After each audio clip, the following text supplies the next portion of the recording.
Kukis, kupas kisah seputar masalah gizi, podcast santai tapi kena. Di sini kita akan bahas hal-hal yang sering bikin kepikiran tapi jarang dibicarain. Kira-kira apa ya teman-teman? Hari ini topiknya agak personal nih, tapi semua orang pasti ngerasain, yaitu body image. Soal gimana cara kita melihat diri kita sendiri di depan kaca, dan kadang kita suka bandingin diri kita sendiri sama orang lain. Tapi bener gak sih kita harus sempurna? Nah, gue gak sendirian nih. Kita udah kedatangan 2 bintang tamu yang kece. Kenalan dulu yuk. Hai semua, aku Nisa, aku mahasiswa. Halo, aku Sinta, aku umur 25 tahun. Aku kerja kantoran. Salam kenal ya. Menurut kalian gimana sih topik hari ini? Jujur ya, topik kali ini tuh ngena banget di kehidupan aku sehari-hari. Seneng deh bisa diajak ngobrol di sini. Jujur, aku belum tahu sih tentang body image, tapi penasaran juga karena sekarang banyak yang ngebahas. Nah, pas banget nih, kita akan kulik abis masalah body image dari yang relate sama mahasiswa sampai gimana masyarakat ngelihatnya. Oke, biar makin nyambung, kita mulai dari yang paling dasar dulu ya. Menurut kalian, apa sih body image itu? Menurut aku body image itu kayak gimana kita ngeliat diri kita sendiri. Kadang aku ngerasa pede, kadang kayak mikir, duh kok pipi aku makin cabi aja ya. Apalagi kan sekarang ini standar kecantikan cewek itu dilihat dari TikTok, badannya putih-putih, mulus. Terus kan jadi insecure ngeliatnya.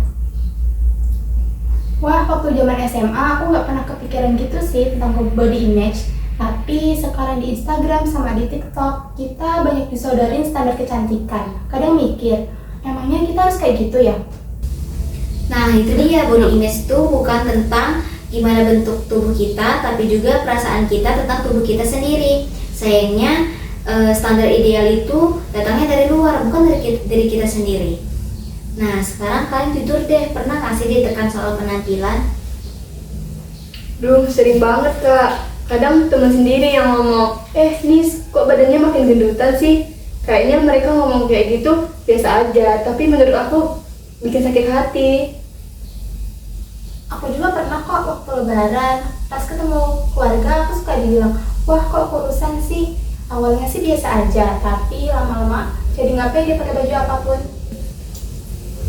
Nah, komentar-komentar kayak gitu tuh yang sering dianggap bercandaan, padahal bisa ninggalin mental yang gak kelihatan. Tapi jangan salah, tekanan buat sempurna itu bukan buat cewek, tapi buat cowok juga loh.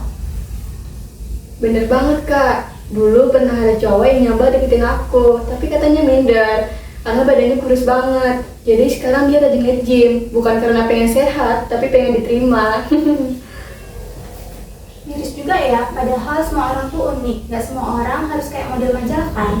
Iya tuh kak, betul. Kita tuh gak butuh badan yang sempurna, melainkan kita tuh butuh hubungan yang sehat sama diri kita sendiri. Mau kita gemuk, mau kita kurus, mau kita tinggi maupun kita pendek, yang penting kita tuh berdamai sama diri kita sendiri. Betul. Sebelum kita tutup, yuk kita kasih tips kak. Gimana sih cara pola makan yang benar dan bikin kita tuh makin pede? Kalau dari aku sendiri, jangan asal ikut tren diet, apalagi yang ekstrim. Dengerin sinyal tubuhmu, makan saat lapar, berhenti saat kenyang, dan pilih makanan yang bergizi seimbang. Tubuh yang sehat itu bukan yang berotot, tapi yang cukup gizi. Cintai tubuhmu, buatlah makan yang bergizi, bukan ngerasa bersalah saat makan. Kalau dari aku, jangan takut makan karbo dan lemak, karena tubuh kita butuh semua zat gizi, tinggal kurangi porsinya aja. Yang penting, kurangi makanan yang ultra proses dan perbanyak makan buah dan sayur serta air putih. Oke kak, seru banget ya kak obrolan kita kali ini. Ya, terima kasih ya kak Nisa. Untuk kak Sinta juga terima kasih. Thank you juga kak, seneng banget bisa diajak ngobrol bareng di sini.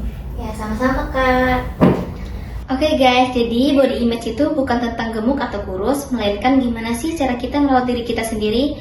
Nah, salah satunya itu dengan cara mengkonsumsi makanan yang gizi seimbang. Nah, gizi seimbang sendiri itu terdiri dari apa aja sih? Nah, yang pertama itu ada karbohidrat. Karbohidrat itu fungsinya untuk sumber tenaga. Contohnya itu ada nasi dan umbi-umbian. Kemudian selanjutnya ada protein. Protein itu gunanya untuk otot ya guys. Nah, protein pun dibagi menjadi dua. Yang pertama itu ada protein hewani dan protein nabati. Contoh protein hewani ada telur, ikan, dan ayam, dan juga daging-dagingan. Nah, kalau protein nabati itu ada tahu, tempe, dan kacang-kacangan. Dan yang terakhir ada sayur dan buah. Itu gunanya untuk sumber vitamin dan mineral. Nah, ingat ya guys, semua tubuh itu keren. Asal gimana sih cara kita merawatnya? Nah, yuk cintai diri sendiri dengan cara pola makan dan gaya hidup yang sehat. Yuk ikuti terus podcast kami. See you.